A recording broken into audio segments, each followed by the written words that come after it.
Web searching is slowly changing from the days where you had to use complicated keywords and scan through multiple pages before you get an answer. Now, if you look at the top of this page, you would notice that Google is slowly integrating natural language into its algorithm, which is a very good development. In fact, they have a service called Search Generative Experience, which is currently in beta testing, and it combines generative AI with traditional web searching in a whole different way. Now, despite this trend of ChatGPT, the fact that it can't give you information beyond 2021 is a real drawback. But in this video, I'm going to show you 5 different ways you can browse the web in a similar fashion to ChatGPT and get access to updated information.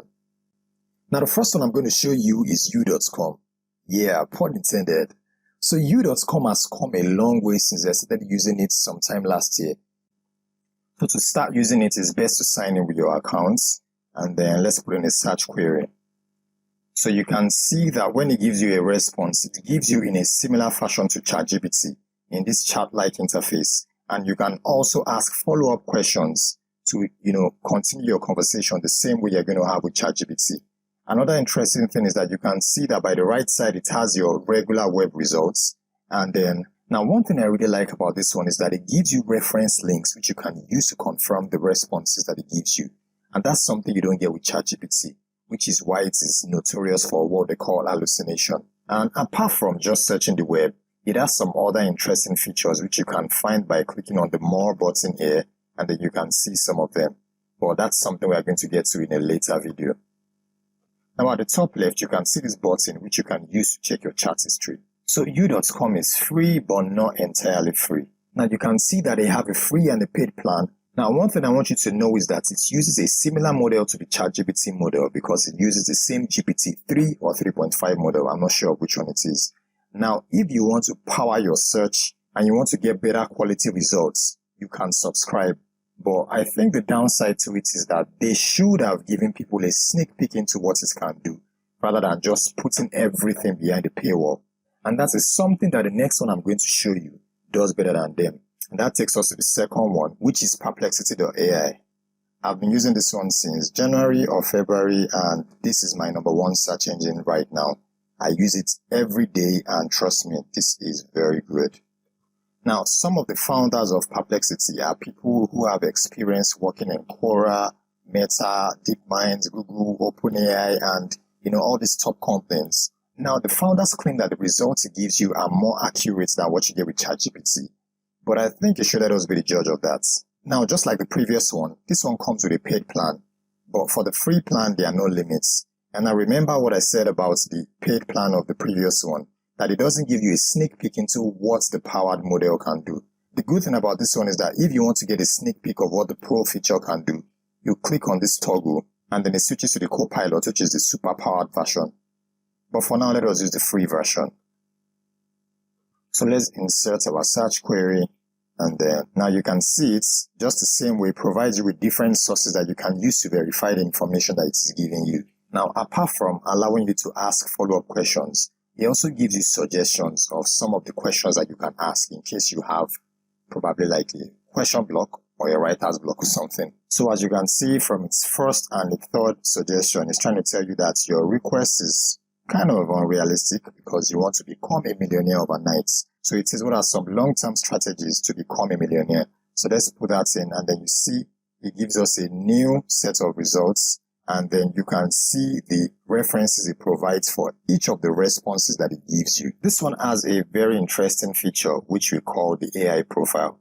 Now the AI profile allows you to put your own personal profile, and then when you use the pro version to search, it goes through your profile and tries to give you a response that is tailored to your profile. So for example, I'm an IT business analyst, and if I ask questions using the pro version, it's going to try to tailor the responses in a way that sort of fits my profile. So now let's ask it a question using the pro version, and then now I have it turned on. So I'm saying how to grow in my career, and let's see what it does. So it is going to scan through my personal profile, and it is going to try to understand. So can you see it is asking me more questions. Which area of your career would you like to improve? Let's go to certifications and technical skills, and then continue. So you can see that it is reviewing my profile. So you can see that this is browsing on another level, And these are all certifications that are actually in line with my career. Now, if you try the pro features out and you feel it works for you, you can consider subscribing. Now, the next one I want to show you is something that we may all be familiar with, which is using your Edge browser and your Bing chats. Now, in this previous video, which is at the top right here, I showed you how you can use your Edge browser and your Bing chats to read your PDFs. So if you've not watched it, you can click on it and watch it now or after this video. So to access the AI feature in this one, you can see this top right, you click on this icon. It usually starts like this, and then you click on it, and then it shows this, sidebar. It shows this Bing chat in the sidebar. Now you have three different options. If you wanted to give you, very creative answers, or if you wanted to give you a balanced answer, which is going to be quite informative and a little bit friendly, or if you wanted to give you a very serious answer. Now, I like to stay in the middle, balance, because sometimes when you allow it to give you creative answers, it could tend to talk too much, sort of like I do.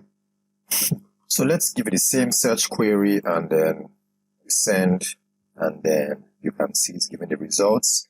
And then when it is done, it is also going to give you reference links, which you can use to confirm the things it says. Now, one thing I like about Bing Chat is that when you open a page on the Edge browser, if you need some extra clarifications about some things, a portion of the text, you can select it. And then you are going to notice that Bing Chat is going to immediately recognize that you selected something. And then you can send it to it. So once you send it, it's going to ask you, what do you want? And then you can say, explain this to me in simpler terms. So I actually use this as my study guide when I'm trying to study something. I'm trying to do a certification. I open the page on the left side, and then when I need some clarifications, I copy it and send it to Bing Chats. Now, if you feel that the sidebar is too small for you and you want to see your results on a full page, you can come to bing.com/chats, and then you get that same window on a full page. Now, the next one I want to show you is Como.ai, which is a really interesting one. Now, I've tried to find out about the underlying model that this one uses. And unlike Perplexity and U.com and Bing, that all use the GPT model, I do not think this one uses a GPT model, but I'm still going to do further research on that. Now, this one provides you with a very simple interface, and it has three options: ask, explore, and search. So you can see that similar to Perplexity, U.com, and Bing chats, this one also gives you references that you can use to confirm the responses. And at the same time, you can see some additional sources you can click in this place. Now, if we click on the search, you are going to see that on the side, it is going to give us a sort of Google-like kind of response. And then if you click on the explore, you can see that it is going to sort of give you I don't know what to call this, but what it does is it sort of goes around the internet, YouTube, and different places, and just gives you a lot of things that are related to your search query. And then you can see that we just have a lot of things here. I don't know if it's totally free. I've not used it extensively, so it's possible it has a limit after a number of queries. Now, the next one I want to show you is Brand by Google. Now, this does not exactly fit into the same category as the previous ones, but this one sort of has access to the internet, and that is why I put it in this video. So let me ask you the same questions I asked the other ones: how to become a millionaire overnight, and then let's see the responses it gives us. So it doesn't give us any link. Oh, interesting. I can see this one. Is this a reference? Because I've never seen a reference in Bard.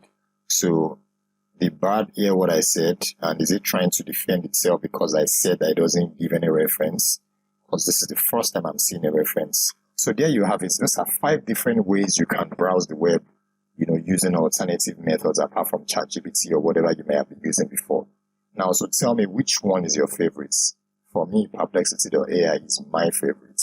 But let me know your favorites and tell me in the comments. So don't forget to like my video and subscribe to my channel to get more tips about how to use AI to improve your productivity and, of course, make more money. So I will see you in the next video.